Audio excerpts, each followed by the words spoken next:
This is the Third House Podcast. We're at episode 3, and today we have kind of I think we have a claim we can make to being able to go global. I mean, that's often commonly the case in the sense that we all come from different spaces and we have come together with all those experiences, but we have someone who's freshly here with his experiences from Australia, and this is Owen Allen, right? So Owen Allen of Phoenix Functions, and we're gonna take kind of a deeper dive into understanding what it is that he does, but as it connects to everything that's going on in this space, right, in this community. So I want to start with this idea that, you know, today for all of us is somewhere or the other. I don't know how it has been for you. You haven't reported in on that, but it was kind of a challenging day, right? Things kind of came out of left field and caught unprepared. I felt a lot of dissonance in my days. Heather, I know you kind of felt that as well, right? And this was kind of commonly, I mean, the connection, at least for Heather and myself, I don't know how it was for everybody else, was with children. Right, and it was with individuals who are kind of in a very deep developmental space, right? So they are coming through challenges that, you know, some of us may remember, some of us may not as much, but, you know, they are coming through in this moment, unguided often, and facing things that they have to process that, as I was joking previously, like I myself didn't process until I was much older, right? Like some of the things that even my son, 8.5 years old, he's processing stuff that I probably didn't really address until I was 12, 13, right? Just in the way that I came up and where I was raised and the communities that I came up in. So speaking to that, let's kind of find our way into what we're going to do today, because this is an idea about, especially as Owen and I had discussed previously, about being able to find ways to access the consciousness of young people, being able to connect with them in a space with a particular kind of language, right? Hint in how we're going into that space, so that we can actually connect with them and then be able to actually transmit experience rather than deliver instruction, right? So we're trying to get into that kind of non-didactic kind of space, right, to engage young people. So in starting with that, Heather, I mean, you had a lot to say about the experience. Why don't we just get into the idea of the experience and what happened with you today at camp? Yeah, so I did 2 classes today at Gainesville Girls Rock. It's a camp for non-male identifying kids, so it's open to non-binary, trans, and cis girls. And it's a camp centered around encouraging girls to be creative, and that's not always an opportunity provided.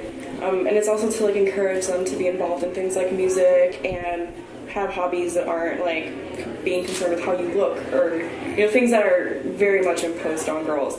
And I taught a workshop on feminism and marginalized voices in the music industry, but it mostly just turned into feminism in everyday life and also trauma, and that's like, I guess, a recurring theme in everything I've done. But there was one individual in particular who, her story really, really struck me. She is trans, and she has to be maybe 13 or 14, and is now homeschooled because of all the bullying she's been through in I guess, middle school or high school, I'm not sure which. But she had told me, and in front of her other friends at camp, that she was at school being shoved into the incorrect bathrooms and feared for her physical safety. She would sit in class and people would kick her chair or throw things at her, tell her that she looked better in men's clothing, and it was so disheartening. And I don't know this person, and they felt comfortable to share with me, and I felt like that was so brave. And that was a lot of like emotional labor. And especially to kind of bare your soul in front of other kids. I feel like kids can be kind of vicious. But I mean, I had to like go and cry in my car because it was just really tough. And then I texted Kiren like, I'm crying in my car, because I just wasn't sure if I could even come in today with like how rough the first one was for me. I was like, well, I don't know how doing the second session is going to be. Like, am I going to cry in front of them now? And to just hear that people were so cruel to somebody just because they were maybe different than them in this small, minute way. Like, it's not even a big way. You know, we're all human beings. Like, I thought it was just so, like, just not okay. And I told her that ultimately when people mock us or make fun of us for things that are outward expressions, that it's very much something that that person has internalized about themselves, and that they're dealing with issues that are internal, not external. It's not. I was like, it's not you, it's them for sure. The classic breakup line. But it was so sad. Just like the girls, a lot of these girls like feel like they're not allowed to take up space, and when you're not attractive or when you're not this idea of like a stereotypical girl, you're not allowed to exist. You're not worth the oxygen you breathe, and that's not true. But that's what we're taught. That you have to look a certain way, weigh a certain weight, dress a certain way, and talk, act, walk, whatever it be, in a certain way. And if you're not those things, that you're not accepted or not human. And it's like, you shouldn't be treated any differently. You know, it's important to note what we're talking about. I mean, it's fresh, right? It happened today. Yeah. And the fact that that happened today, it's important to note then that maybe with the onset of information technology, with the onset of a global access to other minds, other cultures, whatever the case is, maybe we kind of convinced ourselves in the early 2000s that we're becoming a much more pluralistic society, and and we're thinking in this way, and yet not much seems to have evolved, right? That's what was shocking for me, because I really thought we were doing better. Yeah. And then to hear that stuff goes on, I was like, I don't hear about this stuff going on in schools, but also who's talking about it? Yeah. They're the voices that have been silenced. Yeah. And it was just one of those things where I was like, wait, this still happens. And I mean, high school was a really long time ago, so I forget how it can be. And I just can't believe that in a place as accepting as Gainesville has been for me as a person, that it's not as easy for other people. Because I feel like Gainesville is a special place and a very accepting place. Yeah, we're trying, right? Yeah, That's what we're doing. So so okay, the voices that have been silenced. Owen, how do we find a way into that? What do we do? These are silenced voices, marginalized voices. They're afraid to speak out. The spaces in which they can potentially speak out are unsafe spaces. So how can we address that? Well, I mean, it's interesting. As you asked that question, I kind of got present to that. I think when it comes to children and teenagers, that just about all voices are marginalised.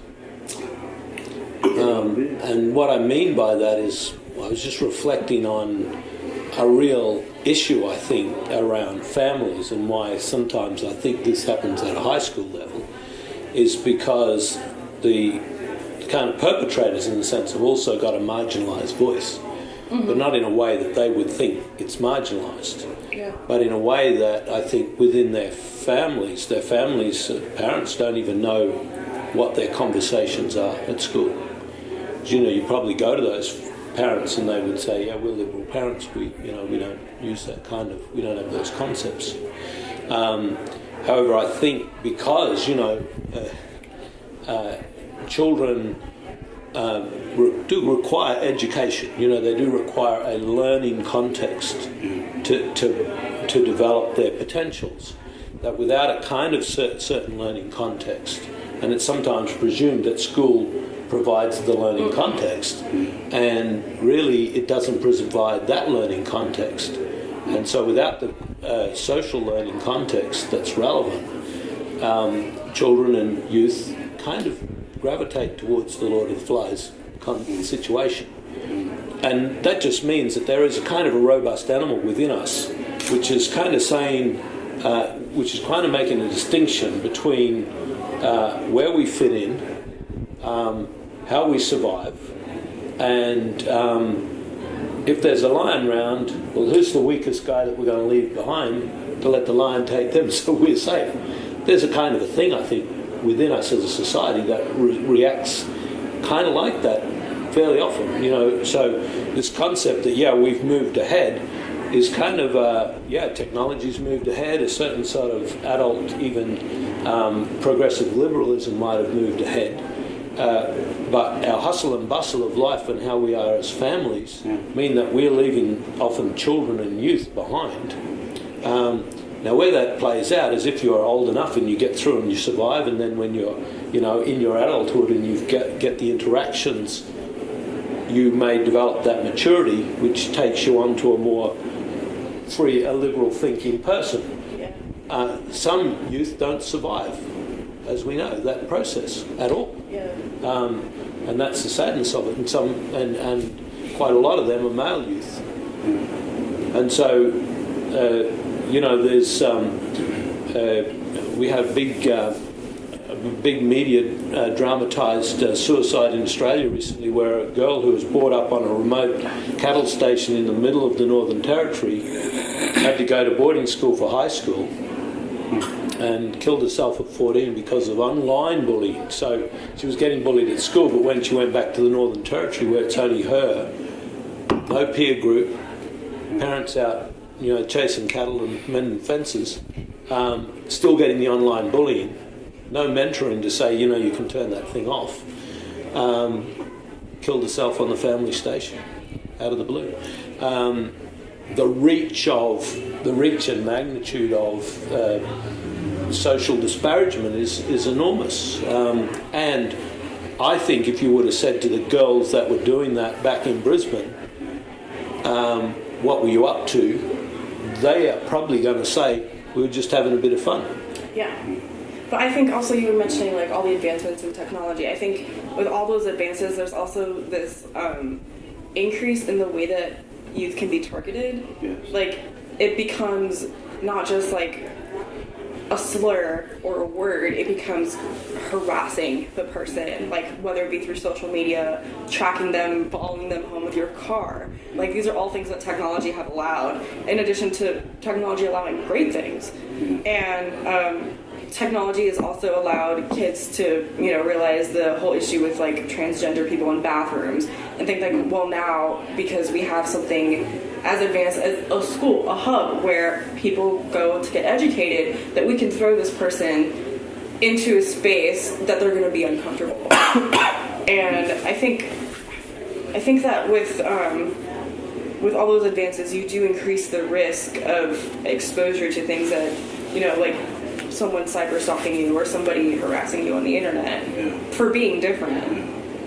So you mentioned, and that was an interesting build, right? This idea that there are spaces that we presume can connect the individuals that we know that are at risk. Now, you're certainly welcome now. I mean, this has happened, right? So, you're officially... Found a space. Yeah. This must confer some secret knowledge about Third House books at this point, because the selection cat has chosen you at this point, right? I love he picked me first. Yeah, totally. He's probably looking for it. So the idea that the presumptions we make may not necessarily be what the reality is, and that at some point we have to wake up to that reality, and if there are not infrastructures in place to address the issues that we have to address, even to build awareness around them, then that, I've found, has fallen and effectively been responded to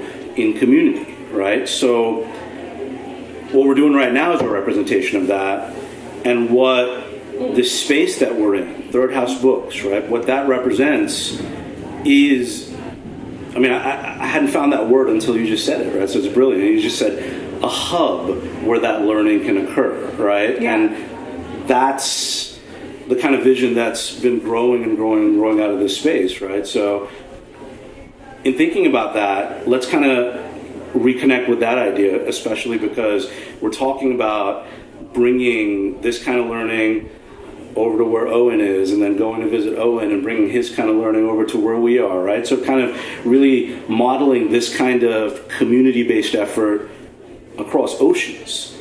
But in order to do that, we kind of learn about the kind of spaces that we occupy, that work for us, that strengthen us, and that also can draw people around us to engage in a different kind of learning, right? So how do we get here? Third House Books, right? Mm-hmm. So let's go again. At some point, Kiren's going to be sick of telling the story, but I think every 4 podcasts we should do a revisit to the origins, because the concept is, again, brilliant. So Third House. Well, as a you can start simply as a bookstore. It came to fruition because I was trying to find my place here in the community after quitting school, and our bookstores were closing, and I wanted to prevent that from happening. Prevent our community from not having a space that was a bookstore, but also a community gathering space. Conceptually, as a bookstore, Third House came to be what it is today, based on, I think, really sort of the time in which it was conceived, and that was right around the 2016 election. And we had been only open for 1 week, and before election night. And I was working election night at the place I bartend, and the amount of sort of emotion and shock and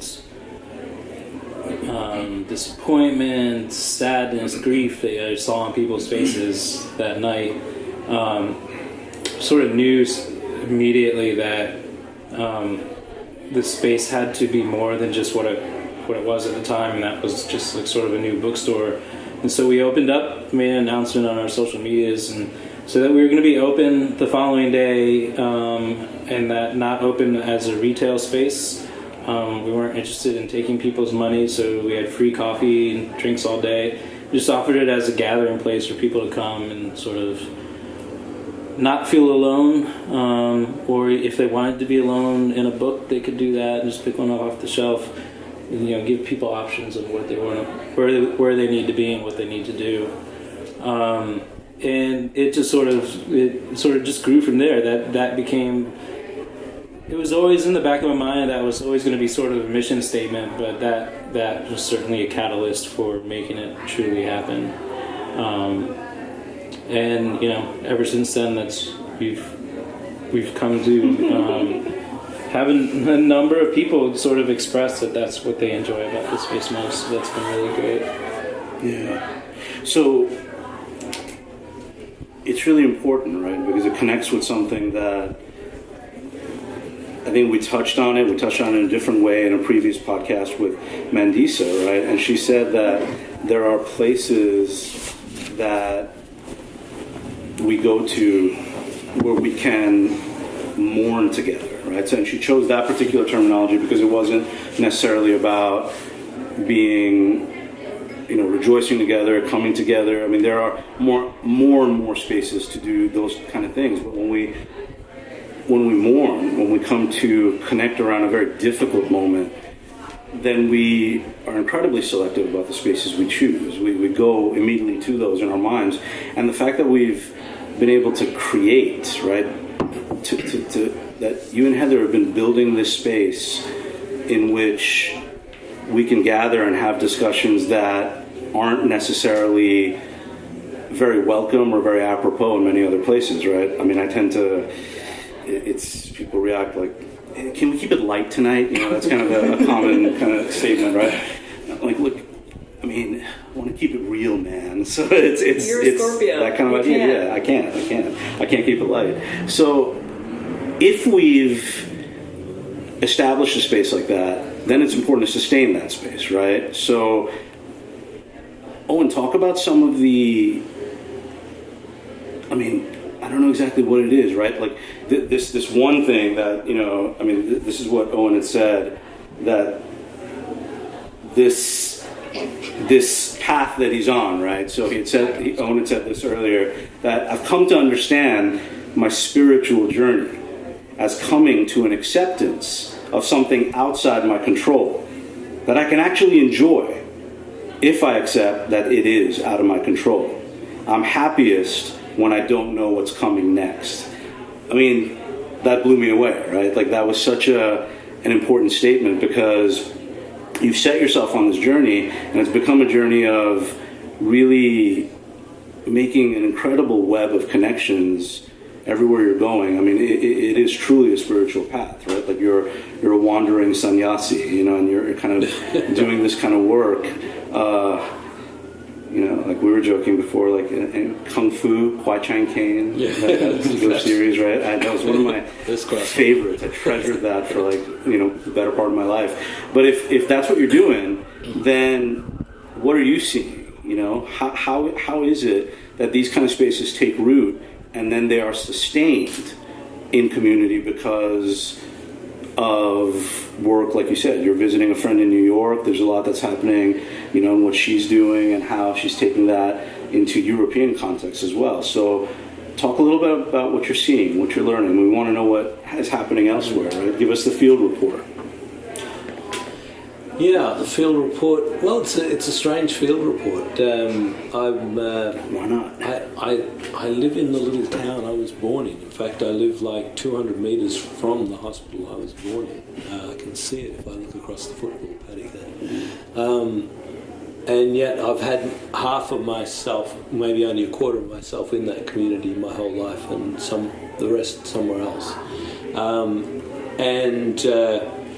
I think it was interesting about, after doing a lot of national committee work in rural health in Australia about 10 years ago, I decided that I needed to go back to community and learn about community, because everything that I'd learned in the 15 years before that about health is that actually it's really a function of community. Absolutely. It's a function of if you're networked in or you're not networked in, your life expectancy changes and your health problems change quite dramatically. You're more likely to have a mental health problem, etc., etc. And I realized also that community networks don't just kind of appear. There are kind of leaders in that network, So this is great. You guys, this is where you are right now. We have this fantastic organisation. It's a kind of a political powerhouse in Australia. It's called the CWA. That stands for the Country Women's Association. It's not a political party, but because only politicians' wives likely to belong to it, there are things that when they say that they kind of walk delicately from the Prime Minister down around that. But they network the women in those communities, in those rural communities. And when you go to Australia, there's nothing more strong than a rural woman, really, And they still want to increase their strength and how they are voices right now. I guess then an interesting thing happened. I found myself, the more I got to try, and I wanted to open up the discourse because of that. And I had some experience through doing some youth group work that theatre and the performing arts could be a really powerful way to do that. I could see that youth just grab theatre like that and could go pow and show a social issue within like 15 minutes of asking them. It was there. Yeah. So I started working with people. I'd invite musicians. We'd do a little bit of street theatre event and talk about endangered species, and things like that. And one thing led to another, and I found myself in a dance project with a contemporary dancer, and I just saw the facilitation model she used. I have to say, on the other side of my life, I'm a physical therapist, so I was looking for kind of innovative ways to get people just to move.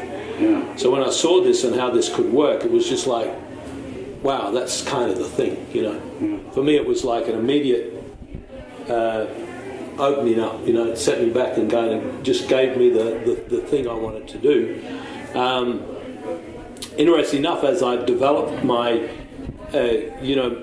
the community classes around that and worked with that, it didn't take too long. It was kind of like 2 years down the track, I was getting invited again to national level things. Where there's a need, yeah. So at a national level, people were kind of going, hey, we hear you're doing something. We want you to come down to Canberra to tell us what that's about. And and it kind of didn't take long before my world was opening up, kind of like as if I had to go back out again. Yeah. So it's kind of like then the next step was that my son moved to California, so I had to come here, and then I did a conference, and then I decided, well, look up some people. I went to Denver just to meet a friend, and then I thought, well, I might see what the dance scene's like.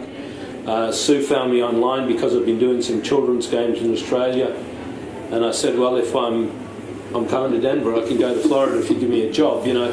So it was kind of like all of a sudden I'm kind of following my nose, but my nose is kind of saying yes and offering stuff, and I kind of found that that's actually where I was happy, even though I wanted it strategically, and I still go back to community because I think it's kind of important for me to learn how to do that because I'm not so good at doing that. I find that my nose does this thing of following that journey and that trail of breadcrumbs somewhere. And this time back, again, it just opened up a little bit more, and I think what I'm finding is the more I feel that it's right for me to be doing this, the more that it seems that I meet new friends that are in my comfort zone to do that, you know, the people who've got the creative energies and that. So it's kind of that, if I could say anything about life, it's when I've been reticent to let myself out of the box that I knew I was in because I didn't know what would happen, you know, when I got out of that box, has been unhappy because in some ways it stopped me meeting the people that I needed to meet to do the stuff in life that I really enjoy doing. So I kind of at some ways there was a sense when I started to do this travel that I'm kind of a bit selfish, you know, I'm burning a lot of fossil fuels here, and I'm being selfish because I'm kind of just enjoying myself and using some skills and, you know, contributing something. So it's important that's the thing. We find joy as we kind of connect around these spaces and build in community, and that's the thing, right? Things picked up for you. Those synchronous moments started to occur because you were open instead of closed up in that box. You were open, you opened yourself. It was a scary space to come out into, and yet putting yourself in that space and building your story is what then started to spread, you know, across your nation. So the idea here is that that's another part of it, that we have to kind of tell the story of what it is that we're doing. Why is it that this kind of engagement around community is working? Why is that moving forward? So, Garrett, I know you kind of have been for a long time, for a couple of years now, 3 years, starting with this effort to embed value around storytelling in the space that you occupy, right, as a communications professional. So the idea I'm going for there is that I know that you've now moved into a space where you're building that value and people are coming into the fold, right? So they're coming and connecting around what it is that this vision of whatever it is that you're painting, right? So I'm curious, right? What is the vision that you're painting that's having all these people draw in to be able to support the story of this space? And to translate that for everyone, support the story of this space is a way of saying be able to commit their time as professionals and all this really expensive camera, lighting, audio equipment to come in here and actually do the work for free. So anyway, I jest. It may not always be free. But how do you situate that value? How is that happening? You know, it goes back to something we talked about the other night, and a really important statement that was made, that there's a space where you can do what you want to do and what you love and what you value to do, and then there's a space where you can't do that. And so what I'm finding is, you know, where I work, it's a big corporate organization, and there's an agenda. There's a way of storytelling that's valued in that particular space, and that's fine. And that organization has the right to kind of dictate and mandate what it values in terms of what it communicates out into the world, as most organizations do. You know, there's guidelines and there's mandates and there's policy and there's There's vision statements and mission statements, and everything that you do kind of have to adhere to that.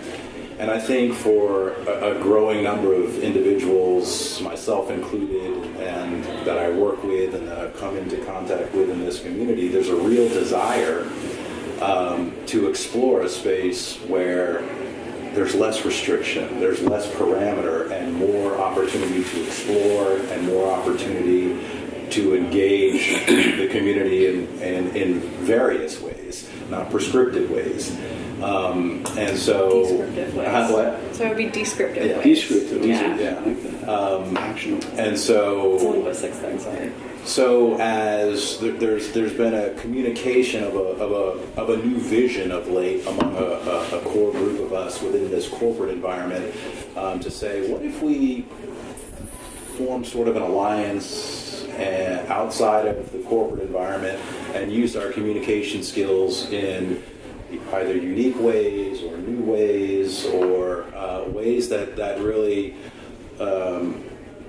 comport with our values, you know. And my values personally are to be able to tell story and to draw a story out of people that, as we said earlier, kind of joking, that go to the deep places, that go to the dark spaces, and kind of what truths are lurking in the shadows in people. And I've always had a desire to draw that out and explore that in people, find connections therein, and that's just not something I'm able to do completely in my corporate environment. So as I've expressed that desire to other people, they've kind of, you know, shared in that same value. So, you know what, I want to do something different and more than we're able to do here. And it's, again, this is in no way meant to like disparage the organization or the corporation. You know, give to Caesar what is Caesar's, you know, kind of thing.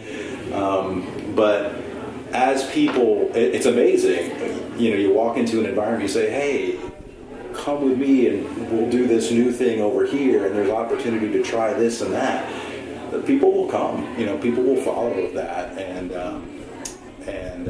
I don't know what that says about the individual. There's probably a lot of things that says about an individual, but I have found, and we're going to find this out more next week when this core group of people comes together, that there is a central value of exploration and a vision to form community around a set of ideals that is really strong. And I think that's one of the things I love about this podcast, and one of the things I love about Third House Books and the way we gather here, is it just continues to strengthen and cycle, perpetuate itself, and grow. So. Yeah. So perpetuating it, growing it. I mean, these are values that we kind of have as far as the idea that we're setting value around what we're doing, right? So everyone's excited, they want to grow, they want to perpetuate, right? But that's the idea. How do we know that what we're doing, what we're putting out into the world, what we're intentionalizing, right? So there's a lot of manifesting of reality that's occurred around this physical space that we're in, around the other spaces that we've come to. So how do we know, right? So Heather, you're at Girls Rock Camp, and you've been touched by it. You've felt that reciprocity with the girls that you worked with, right? How do you know? How do you know that it's worth doing that? How do you know, like when you said, I think I'm going to do that next year and full time, right? Like, so whatever, like how do you come to that understanding? So actually, I'm going to go back to that, but when you were phrasing that, I immediately thought of Mandisa. And even though Mandisa was a huge part of creating a community, she also was first a part of it, and she felt invited into it. And she called me like the day she got to South Africa, and we FaceTimed, and it was really nice. But she was really like, I just want to see your face and hear your voice, and tell me what's going on in Gainesville. How's Third House? Like, and I was like, oh, I'm on my way to the store. Like, this is what's going on today. This is what's going on tomorrow. And she was like, how's Kiren? And so it was one of those things where even though community is a physical place, it's also a state of mind where you can still connect over, you know, like thousands of miles. Like, she's in South Africa, I'm here in Florida.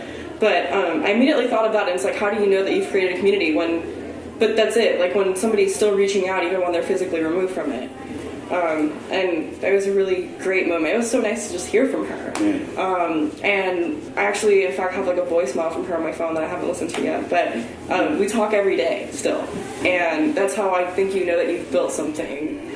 But yeah, with Gainesville Girls Rock, it was, I think, for me, the moment where I realized like this really impacted these girls is not during the workshop that I did, but after, when all the girls were leaving the classroom and they stopped to talk to me after. And one of them, she was really into playing tackle football, but she wasn't allowed, well, she was technically allowed to by her school, but guys on the team basically ostracized her.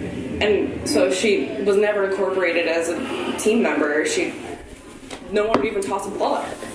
Wow. And she started talking to me about it, like as she was leaving the class, and a lot of the girls lingered to, tell me a story or a comment they had, and I felt like, wow, I've integrated. Like I'm one of the cool people now. Yeah. And it's one of those things. And I was just like, yeah, I mean, sometimes it's really hard, especially like when you're in something that's a boys club. Yeah. And I was telling her that I wanted to start a tackle team in my high school when I was in high school, and it didn't happen. But I realized that when all the girls tried to talk to me, and then further when some of the other volunteers that were sitting, like adults my age, maybe older, were sitting in the room and were just like, oh my god, like I wanted to chime in the entire time, but I also wanted the girls to have time to talk to you. But they're like, for all these things that you said, I was like, oh my god, yes, I feel like this exact same way. And I mean, I didn't come with anything in mind except like 2 exercises, which were like 2 questions. Name like some of your favorite bands, and obviously the list is mostly male dominated. And then asking, why is this exclusively a boys club? Why aren't there more women here in these spaces? Why are women being excluded from this kind of space? And then also what they thought the word feminism meant.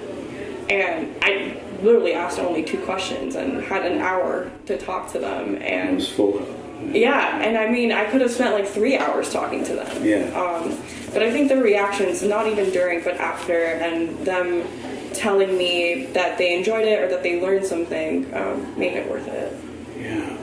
So I like what you said, right? When they were engaging you, right? Asking you questions, that then became kind of a demarcation point. You're like, oh, I made it, right? Like I'm in the crowd at this point. But that idea of entering a space, right? Entering a space, feeling secure to enter that space, the fact that that space comes together as a certain kind of environment, right? An open environment. There is space for vulnerability here as well, right? So that open environment. So, Kiren, in terms of having conceptualized, thought through, opened, even with the first breaths that Third House took in this world, it was basically just an open space, a safe space for people to come to, right? Tell me what embodies that idea of open space for you, right? How do you see that? How do you visualize that, and how is that kind of interpreted into reality, right? I think it's actually it's a really complex thing to do that requires. We've mentioned the word intentionality a lot and purposefulness, and what I've learned is you have to be consistently like hyper aware of your surroundings, because when you open up a space, when you simply unlock that door, and you've spent all this time building up a space to present it a certain way, you're still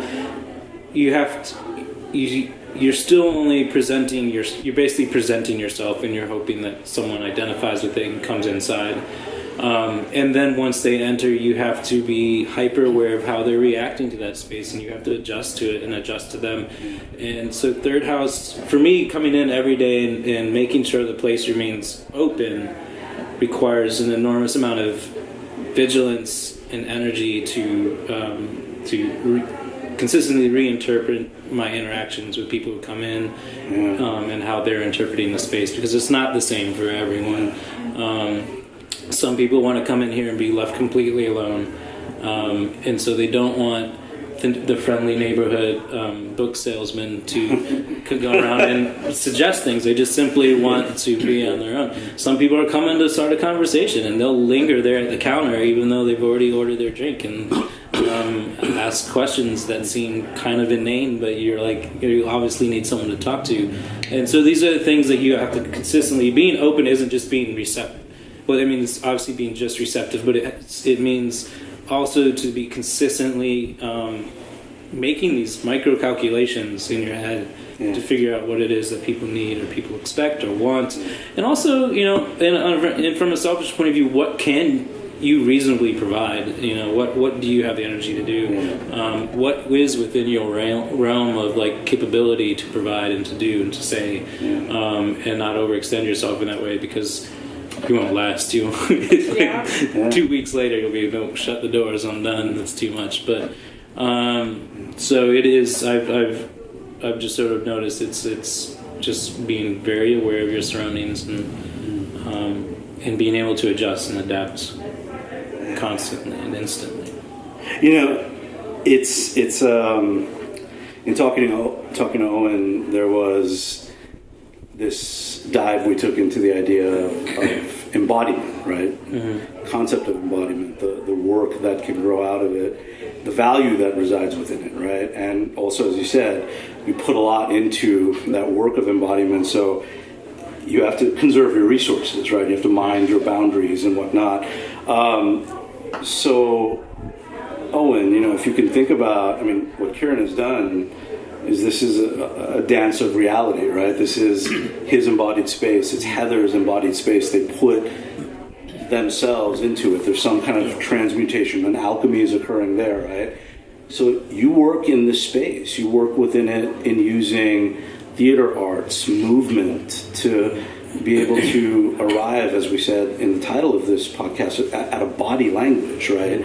You have a value that you situate in that. What's the value? Why do we have to go there? Why is that a space that we can go to address some of the things that have come around this circle in terms of connecting with community, right? So how does body language help us? Yeah, I think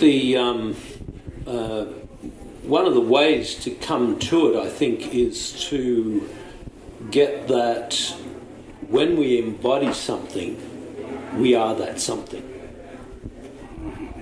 When we just think about that it might be a good idea, or think about it as a good idea, we're kind of like the two-dimensional drawing of that thing as we act in the world. So the embodiment of ourselves. And it's interesting you raised the question this way, because as Kiren was talking, I was kind of going, oh yeah, this space is an embodiment of them in community. It's not only their bodies and minds, the space is embodying, it's like an extended embodiment of their work, their being.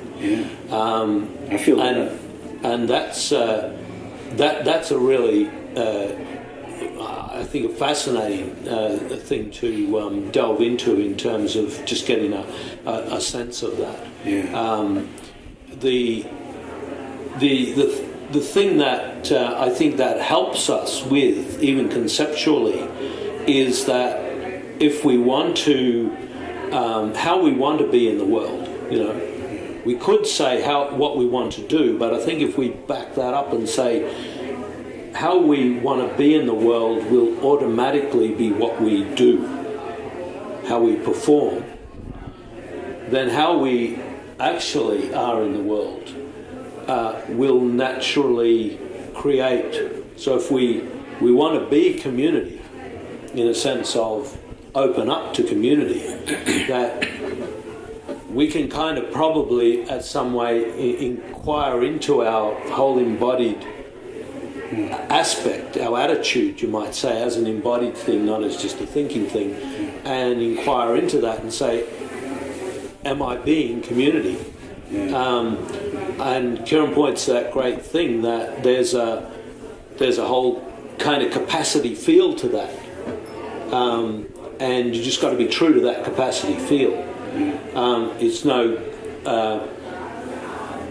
At another end of that spectrum, I'm finding that I'm no longer kind of comfortable with putting Martin Luther King on the stand in front of anybody I want to talk to about leadership in an activist way, because I think that doesn't talk to the individual's capacity, which might be where they might feel I'm just so overwhelmed with that relationship that's not going to work for me.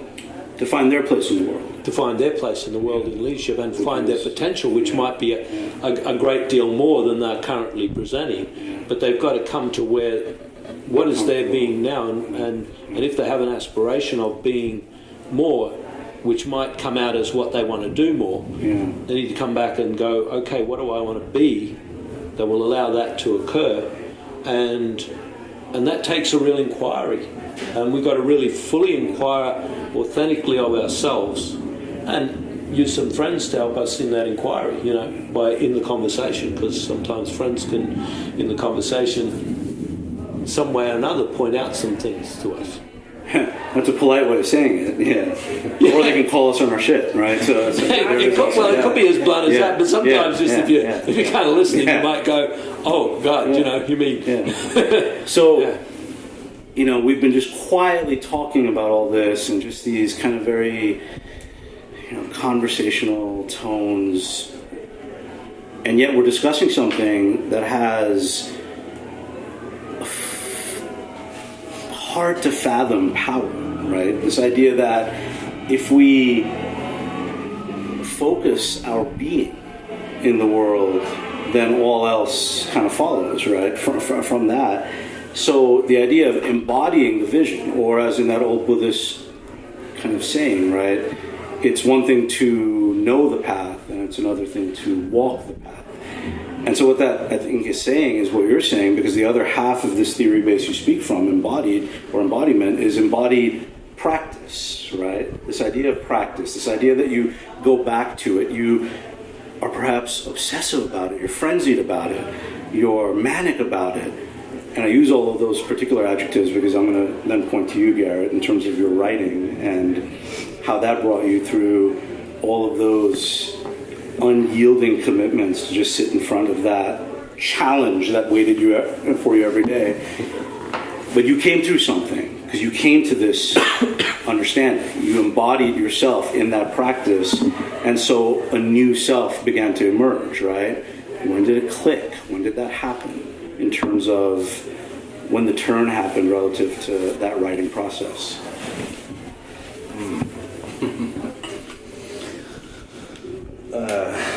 So when did it click? When did it turn? I mean, it started with this idea. This has been like a 9-year process. This writing of this book that Suraj is talking about. There came a point. Two things emerged. One, I realized that writing this book was my own release of so many internal things that I had to put out in front of me and examine and inquire about and explore and reconcile, right? Because there was confusion, there was anxiety, there was depression, there was fear, there was sadness, there were all these emotions going on in me that came out of a medical diagnosis that I was never expecting in my life. And I had to process all that, and the way I processed that was through writing. And but as I wrote, as I poured more and more and more, started from my childhood history all the way up to present day, and exploring why was I reacting to my medical diagnosis the way I was, with such fear and anxiety and just terror. I learned about myself, and once you learn one thing about yourself and you gain this sense of awareness, oh my gosh, the floodgates can kind of open. Yeah. And hopefully, and then hopefully you say, oh, I want more of that. I didn't know that was possible until I engaged this particular exercise, and now that I have and I've gone through it, and I've learned and I've awakened to this new understanding of self, you see the world differently. Like things take on a different hue, a different color. Food tastes better. Yeah, I mean, it's all those kind of cliches where the air you're breathing just feels different. And it's like a wonderland of exploration that happens after that. So that was the first thing, is the self-release and the self-discovery. And then there was another turn, a very important turn, and it comes from what we're talking about tonight, this idea of community, the idea of this shared space, where the more I began expressing what this book was about and what I'm sort of evolving into as a human being, the more I realized it would touch certain people. You know, certain people would respond and come up to me afterward and say, that was really powerful what you shared. Again, the book isn't published. We keep talking about this thing. That's literally an hour, though. I was just like this. Like I knew you for an hour, and I was like, yes, all these things. Yeah. They've got a spot for it. Yeah, I know. If you ever want to get around to that. So. But it's this idea, and it's this idea that people are resonating with the story. All I have to do is say the words adverse childhood experiences or sexual abuse, and all of a sudden people who have courage and are willing to be vulnerable will come up and start a conversation with me. And that is where that's where the other turn happened, is when you realize my expression actually can matter to somebody else. It can actually bring somebody else out of a place of darkness, through a place of darkness. And into a light, into their own self-discovery, into community. I mean, and that's really, so where I'm going from here is to try to develop what I'm calling this resilience community, a place where people can come share their stories about adverse childhood experiences and how that shaped their world and their lives, and into adulthood, how they perceive the world around them, and what they might be struggling with as a result of those adverse childhood experiences. So those were the two main turns, I guess, my own self-discovery, and then realizing that what I was expressing could make a difference for the good in serving other people. James, I think one of my favorite quotes is James Baldwin. I'm going to paraphrase it, but it's something like, it's when I first started to read books is when I realized I wasn't alone in the universe, that people had felt my pain, that others had felt my suffering, and others might know what I need to know. It's powerful stuff. That's it. That's all. Yeah. That's why I started coming to Third House. So, Owen, there you go, right? As promised. Here are the people who are doing it. Right? This is what's happening in this community. And now we got to create some kind of link, right? We got to start to connect across the oceans, across the cultures, across the conditioning that is just apropos to that place or this place, whatever it is, but connect the work that we're doing with at-risk populations in either space, right? So that's kind of the thing that's important, because Third House, it's a concept, guys. You can, franchise it like Planet Hollywood, and it could be one in every awesome city, right? And we're just going to clone Kiren then? Just clone Kiren, yeah. So we could do that, right? We can always do that. Or we could start our own little import-export here and start kind of collecting ideas around how we can situate this work as more and more visible, so that it becomes something that is not only then, maybe considered new, but as I always say, as I've said, for you guys, it'll be a new thing, that this is all stuff we're doing that is only new in this current context. It's 50,000 years old, 100,000 years old. It's been happening for millennia, and so, we're bringing sexy back, right? Like that's the thing. It's coming back, and I think these kind of efforts are important, especially for tonight, right? Tonight was a little bit of a different kind of vibe, because we went into a space not only of sharing, but of kind of teaching, kind of giving but not in that didactic sense, not like, here's information I'm giving you, Owen, please sit and receive, but